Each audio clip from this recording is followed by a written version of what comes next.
U.S. F-35 stealth fighter on a combat mission over Iran was hit possibly by hostile fire. आज वो अनहोनी हुई है जो किसी ने सोची नहीं थी। हम खबर से मुतालिक अपडेट कर रहे हैं। अमेरिका का जदीद स्टेल्थ जंगी तैयारा F-35 ईरान का निशाना बन गया है। महंगा तरीन भी है, अमेरिका का बड़ा फख्र है उसके अंदर, बड़ा गुरूर है उसके अंदर। अब ईरान ने पूरी दुनिया को हैरान कर दिया है। Tonight, for the first time since the war in Iran began, a US stealth fighter jet is believed to have been hit by enemy fire. एक और F-35 लड़ाका तैयारा जो है वो भी हिट हुआ है और ईरान के बंदर अब्बास का जो एरिया है वहां पे ये हिट हुआ है। कि जो यूएन सिक्योरिटी काउंसिल है उसकी जो तालिबान सैंक्शन लिस्ट थी उसने बहुत सारे जो तालिबान ऑफिशियल हैं उनको रिमूव कर दिया अपनी लिस्ट से। अमरीकी जो मीडिया इदारा है ब्लूमबर्ग, उसने इंकशाफ किया है कि ईरान के खिलाफ जंग में अब तक अमरीका के 16 जंगी तैयारे जो हैं वो तबाह हो चुके हैं। ये बहुत बड़ा नंबर है, 16। हम अफगानिस्तान के लोगों के साथ हैं, जैसे अब उनका ह्यूमैनिटी, अभी आप ही का रिपोर्ट में देख रहा था आरजू जी, आप ही ने बताया कि ईरान को ह्यूमैनिटेरियन एड देने वाला पहला देश बना वो भारतवर्ष है, ठीक है ना। उसी तरीके से हम उनको भी देंगे, जो हमारे अफगानी भाई बहन हैं उनको भी हम ह्यूमैनिटेरियन एड देंगे। 22 सीनियर ऑफिशियल जो तालिबान के हैं जो यूएन सैंक्शंस में रहे हैं और उनकी बायोग्राफीज थी वो रिमूव हो गए। अभी तक अमेरिका के 16 जहाज जो हैं उनको नुकसान पहुंच चुका है। हेलो फ्रेंड्स, जय हिंद। हिंदुस्तान स्पेशल में आपका स्वागत है। दोस्तों, ईरान ने दावा किया कि उसने दुनिया के सबसे ताकतवर माने जाने वाले लड़ाकू विमान F-35 को गिरा दिया है। दुनिया का सबसे महंगा और रडार की नजरों में अदृश्य रहने वाला फाइटर जेट ईरानी मिसाइल का शिकार बन गया है। जिस F-35 को दुनिया का सबसे सुरक्षित लड़ाकू विमान माना जाता था, आज उस पर ईरान के हमले और उसे गंभीर रूप से क्षतिग्रस्त करने की खबरों ने डिफेंस सेक्टर में खलबली मचा दी है। ईरान के इस्लामिक रेवोल्यूशन गार्ड्स कॉर्प्स के अनुसार फाइटर जेट को स्थानीय समय के अनुसार सुबह 2:50 पर एयर डिफेंस सिस्टम द्वारा मार गिराया गया। ईरान ने इस हमले का एक वीडियो भी जारी किया है जिसमें विमान को हिट होते हुए दिखाया गया है, लेकिन अभी तक इस वीडियो की पुष्टि नहीं हो सकी। हालांकि अमेरिका ने अभी तक इस बात की आधिकारिक पुष्टि नहीं किया कि आपातकालीन लैंडिंग ईरानी गोलाबारी के कारण हुई थी या तकनीकी खराबी के कारण। अब तक अमेरिका के कम से कम 16 मिलिट्री एयरक्राफ्ट खो दिए हैं। आज वो अनहोनी हुई है जो किसी ने सोची नहीं थी। अमेरिका के पास इस वक्त जो उनका, आप ये कहिए कि माथे का झूमर है, ये पूरी दुनिया के अंदर जो एडवांस तरीन एयरक्राफ्ट है, फाइटर एयरक्राफ्ट, वो F-35 है। महंगा तरीन भी है, अमेरिका का बड़ा फख्र है उसके अंदर, बड़ा गुरूर है उसके अंदर। अब ईरान ने पूरी दुनिया को हैरान कर दिया है क्योंकि ये बहुत ही स्टेल्थ किस्म का, इसके अंदर कैपेबिलिटीज़ हैं। ये शायद वो वाहिद या उन चंद एक दो तैयारों में से, फाइटर जेट्स में से है जो इतना स्टेल्थ है कि इसके अंदर जो मिसाइल या जितना भी असलहा लगा होता है वो अमूमी तौर पर तो आप फाइटर जेट्स के बाहर देखते हैं, नीचे लगा होता है।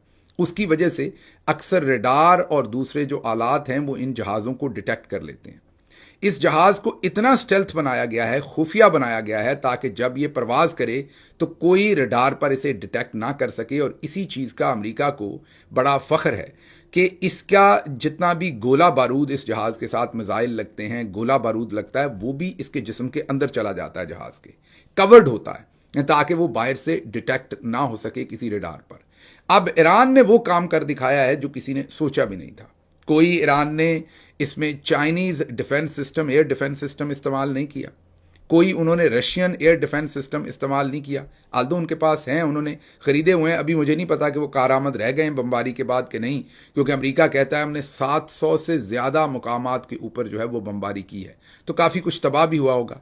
लेकिन ईरान ने अपना बनाया हुआ, जी हाँ, इस वक्त बहुत सारे ईरानी साइंसदान और स्टूडेंट्स इसका बड़ा फ़ख्र कर रहे हैं पूरे सोशल मीडिया पर कि हमने अपने कंट्री में बहुत सारी सैंक्शंस के बावजूद सिर्फ $3000 की लागत से बनाया गया जो ये उनका सिस्टम है। ये तकरीबन एग्जैक्ट तो नहीं होगा लेकिन उसके करीब करीब $100 मिलियन के करीब करीब का एक जहाज़ है। ये शायद 70 का होगा, मतलब कि बहुत ही महंगा जहाज़ है। ये जो F-35 है वो ये समझते हैं कि सिर्फ 3000 के बनाए गए जो एंटी एयरक्राफ्ट गन या सिस्टम है उसने इस जहाज़ को निशाना बना लिया। ये कोई और नहीं कह रहा, CNN ये खबर ब्रेक कर रहा है कि ईरान ने एक अमेरिका के F-35 को नुकसान पहुंचाया। हम अफगानिस्तान के लोगों के साथ हैं, जैसे अब उनके ह्यूमैनिटी, अभी आप ही का रिपोर्ट में देख रहा था आरजू जी, आपने बताया कि ईरान को ह्यूमैनिटेरियन एड देने वाला पहला देश बना वो भारतवर्ष है, ठीक है ना। उसी तरीके से हम उनको भी देंगे, जो हमारे अफगानी भाई बहन है उनको भी हम ह्यूमैनिटेरियन एड देंगे। तो ये तो बढ़ाने के लिए टैक्टिक्स है कि इंडिया को विलीफाई कर दो। इंडिया ये सब चीजें नहीं करता। इंडिया ना तो नॉन स्टेट एक्टर्स को तो सर ये वही सामान या वही वेपन्स अभी तक चलते चले आ रहे हैं जो अमेरिका छोड़ गया आपके ख्याल से? नहीं तो उनके पास और भी तरीके होंगे वेपन लेने के, भाई 50 तरीके हैं। पाकिस्तान का सिर्फ एक दोस्त दुश्मन है क्या? तो अमेरिकन नहीं सप्लाई कर सकते उनको कि जैसे आपको न्यूक्लियर वेपन दे दिया है, यही थ्योरी अगर आप लगाइए तो वो अफगानिस्तान को दे देंगे। इनको भी जरा ठोक ठाक के रखो, ये परेशान रहेंगे तो। एक सेकंड सर, आपकी बात काट रही है। जो लोग यहाँ पे धुरिंदर चूंकि पूरी कहानी लिखते जा रहे हैं तो कुछ ख्याल करें। डॉक्टर साहब ने टिकट खरीदा हुआ है, टिकट खरीद के देखने जा रहे हैं। मैं जब फ्री में देखूंगी, मेरे जो अपने हर दोस्त को मैसेज कर दिया गया फॉरेन फाइल भेजो, तो मैं तो फ्री में देखूंगी। कोई डॉक्टर साहब का ख्याल करें। डॉक्टर साहब कितने का टिकट आया? छोड़े इसको, ईरान को। टिकट है दो लड़ते ही रहते हैं जी। 1000 रुपए का टिकट पड़ा मुझे, 2 टिकट। 1000 रुपए का? 1000 का एक टिकट? दो टिकट तो 5। असल में मैं ना परसों क्लास में था, तो एक मेरा स्टूडेंट था, उसने थोड़ी सी मतलब बच्चे होते हैं ना नटखटपना, तो वो कर दिया। तो मैंने उसको बहुत बुरी तरह डांट दिया क्लास में। फिर मुझे बहुत बुरा लगा, मैंने कहा बच्चा है यार। तो फिर मैंने उसको फोन किया, मैंने कहा चलो क्या कर रहे हो 19 को? बोला कुछ नहीं। तो मैंने कहा चलो मैं तुम्हें धुरंधर दिखाता हूँ। बोला ठीक है सर चलिए। तो फिर मैंने 2 टिकट बुक किया, एक उसका एक मेरा। वो टिकट मैंने कहा था ऐसे तो 350-400 में आ जानी चाहिए थी, बट ये 1000 रुपये पड़ गया टैक्स वैक्स लेकर के। और फिल्म के दौरान सर आप यकीनन कुछ खाते पीते भी होंगे आप लोग, खाए पिए बगैर तो पिक्चर 3.5 घंटे की फिल्म सर। और कितना ब्रेक कितनी या इंटरवल कितने होंगे? एक ही होगा कि 2 होंगे? माधु जी वो तो जाने के बाद ही पता चलेगा। मैंने अभी तक नहीं, पहले जो फिल्म थी उसमें कितने हुए थे? वो भी तो इतनी ड्यूरेशन की थी। एक ही ब्रेक था। पहले वाला कितने ड्यूरेशन का था आरजू जी? मुझे याद नहीं सर। वो भी 3 आवर्स से ऊपर थे, उसके भी 3 आवर्स से ऊपर थे, मैंने देखी है ना। ये तो 3 घंटा 55 मिनट यानी 4 घंटे की पिक्चर है। नहीं वो ये तो वो पहले जो थी वो 3 आवर्स 25 मिनट्स की थी या 20 मिनट्स की थी, ऐसा कुछ था। हाँ मेरे पास फाइल थी ना पूरी। अच्छा देखिए, मैं अभी देख रहा था आरजू जी, मैं जरा एक बार ट्रैक पे आ जाऊं। भारत में जो इलेक्ट्रिसिटी जनरेशन है, कोल 65 से 75% है। रिन्यूएबल जिसको कि सोलर, विंड, हाइड्रो आप कहती हैं, ये 25 से 30% है। गैस 1 से 2% है। ऑयल का तो कोई यूज ही नहीं है, पेट्रोल और सब का।